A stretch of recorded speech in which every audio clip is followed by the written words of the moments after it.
Good afternoon, Americans. This is your favorite alien speaking on Saturday, May 18th. Uh, Wanted to do a video this afternoon on a very important subject. I did a video earlier, but it didn't work out because it loaded up, but it doesn't play. So hopefully this one will. I'm going to entitle it The Silent Killer. Nobody wants to hear it, nobody wants to know about it, and it's killing a lot of people. I'm talking about suicides. It is a subject that nobody wants to talk about. Nobody wants to hear. Law enforcement doesn't want to hear it. The government doesn't want to hear it. And people don't want to hear it.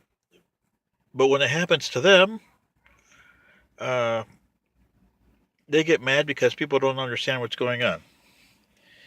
Uh, this lady from ABC News, the doctor, her husband committed suicide recently, and I understand how she feels. She tried to do a story on it for, I think it was 2020 on ABC. I sent a message to her because I've been there. My stepson committed suicide back in 2011, and my wife hasn't gotten over that at all. And here we are in 2019.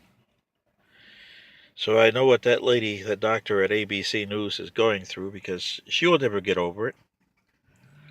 And the trouble is, law enforcement doesn't know what to do about it. The medical community doesn't know what to do about it. And government doesn't know what to do about it. And families. They're left out in the lurch because nobody can help them. And here's the problem, Americans. In my case, suicide is seen as,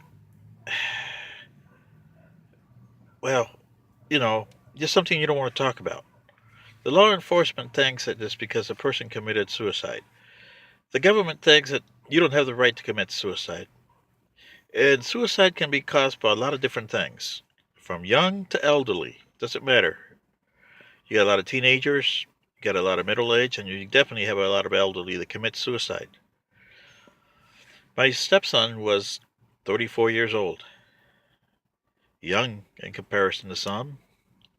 But then again, you got teenagers that commit suicide.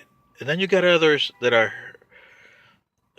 you know, a problem that you have to deal with. In my stepson's case, would he have committed suicide? Yes. He had issues. And I wasn't equipped to help him. Nobody was equipped to help him, unfortunately. It brings to mind the recent case that you had with that girl and her boyfriend who was suicidal, but she pushed him to commit suicide. That, to me, is a crime. Same as what happened to my stepson. His wife pushed him to commit suicide. She knew who he was and what he was.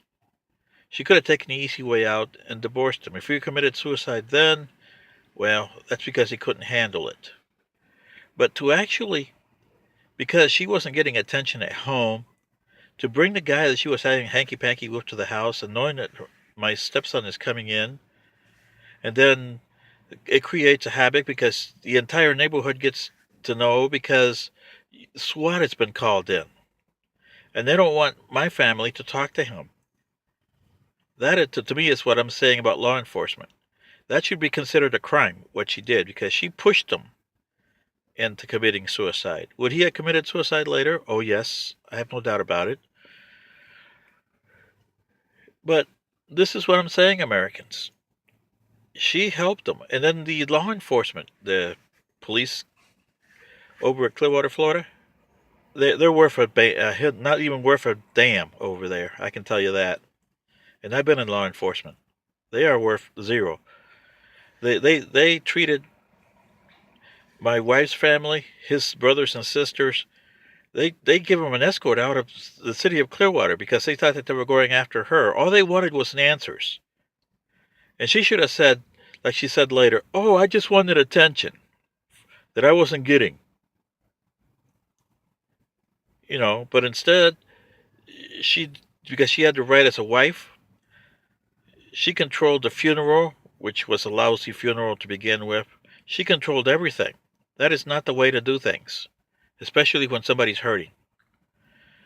And you Americans, I know you got people that are elderly that want to go, but the government won't let them. When is life and existing? Do you want to exist under pain? Do you want to exist with 24/7, 365 pain on terminal illness? That is something you have to do. You have to come to terms with this, Americans, one way or another. This is your favorite alien signing off.